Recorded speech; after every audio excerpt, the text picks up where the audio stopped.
On that point of the encouragement of the individual, we all have people in our lives that we want to encourage. We hope. Yeah, we hope, right? And we sometimes fall foul of trying to force our own bias, our own intention for them, on them. What is the best way? If I've got a friend in my life or a partner that I want to encourage to come out of their place of despair into a better place, how do I effectively do that without overpowering them or stifling them or making them feel inadequate, which is sometimes the consequence of trying to change someone you love? Well, example's good. But then I would say disabuse yourself of the notion that you know what is best for this person. You don't, not only do you not know, you actually don't want that responsibility for two reasons.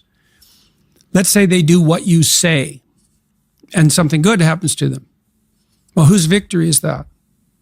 Yours or theirs? And if it's yours, did you just steal it? And then let's say they fail following your advice. Well, they pay the price for that. And you can skip away merrily and say, well, I should have spoke more carefully. It's like, you don't mess about with people's destiny. You do not know where they're headed. Now, having said that, you do what you're doing in this interview, in this podcast. You ask people questions, real questions, like, how are you feeling? Oh, I'm not doing so good today. Well, what's up? What's going on? And you can't think, well, I'm going to ask questions to lead this person in a particular direction, because that's the same game, the same instrumental game. You have to see what it is that you want to know. I see this when people ask me questions after my lectures, Now and then, or during a Q&A, now and then people get up and they'll ask a real question. It's part of the ongoing dialogue. Something struck them. They stand up. There's something they really want to know. It's an honest question. And that goes real well. But not infrequently, someone stands up with a little prepared speech that's packaged as a question. So I get this from Christian traditionalists fairly frequently. They get up and they ask me about my religious convictions, but really what they want to do is corner me into admitting that I should accept Jesus Christ as my Savior and join a particular, let's say, denomination. It's not a question. It's just a manipulation. And so your questions, like your statements, your questions should be honest. And if you ask people questions and you really listen, they will untangle themselves. And that's partly why people love to be attended to, Like, if I meet people on the street, I ask them their name. They're all usually flustered when they come up to me. They don't really want to interrupt me, and then they're flustered. And the first thing I do is shake their hand and ask them their name. And I listen, Not that good at remembering names, but I listen to it. And they know how to say their name. And so it kind of settles them down. And then it sort of marks them out as a person against the background, And then if I pay attention to them and listen, they will tell me something in like 10 seconds that I need to know. Because they have something to say, And then if you listen, people tell you what they have to say, and then you get wise because you collect all that. And so you want to help someone.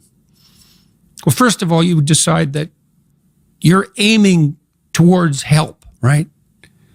And that you do that in the spirit of ignorance. This is what every good clinician learns is, I don't know where you're headed. I don't know what's wrong with you. This is a hard problem, man. It's like, what's your problem? I don't know what your problem is. So let's find that out first. And then let's find out one thing you can ask people. This is actually useful in an argument with someone you love. They're upset with you. What are your preconditions for satisfaction? Now, I wouldn't state it like that. It's like, if I could give you what you wanted right now in the context of this argument, and I wasn't doing it in a manipulative way, what is it that I would have to say or do that would in principle satisfy you? And that's a hard question, And the person might say, well, I think you should apologize and about this, and then I will say, what words should I use? And they'll say, well, if you loved me, you'd know. And I would say, no, I'm stupid and ignorant, and I don't know what the right words are to satisfy you. So why don't you give me a hand with that, and I'll utter them inelegantly and awkwardly in a good faith demonstration of my commitment to peace. And that won't be so good because maybe it would have been better if I came up with it myself, but maybe next time I can do slightly better.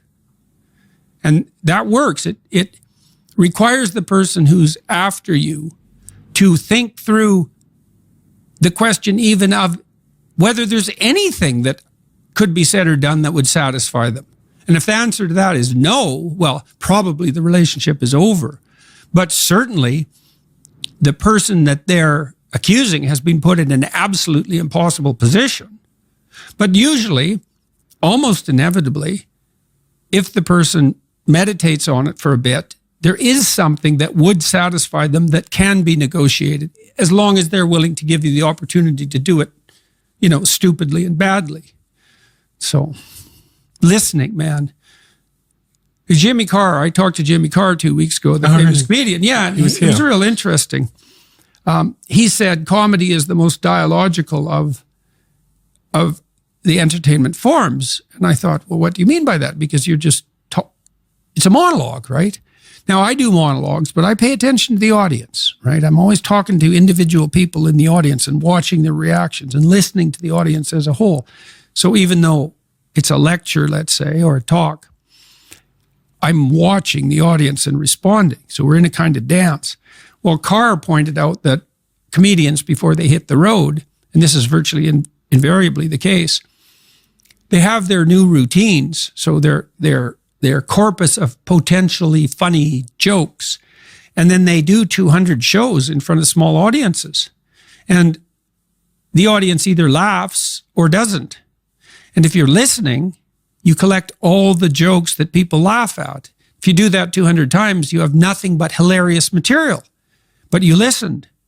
And then you can go out on the road. And that was very interesting to me because humor is a mysterious phenomenon, experientially and conceptually. And it's sort of precognitive and instinctual, but it's also extremely sophisticated. And there's an element of transcendence about it, right? Because you can laugh at yourself. And that's in some sense the highest form of humor. And so it's so interesting that we can criticize and elevate ourselves at the same time, and that we find that intensely pleasurable. And so a good comedian collects ways to do that, shares them with the audience, and he's listening. And so if you want to help someone, the best way to help someone is not to give them advice, but to listen to them. So...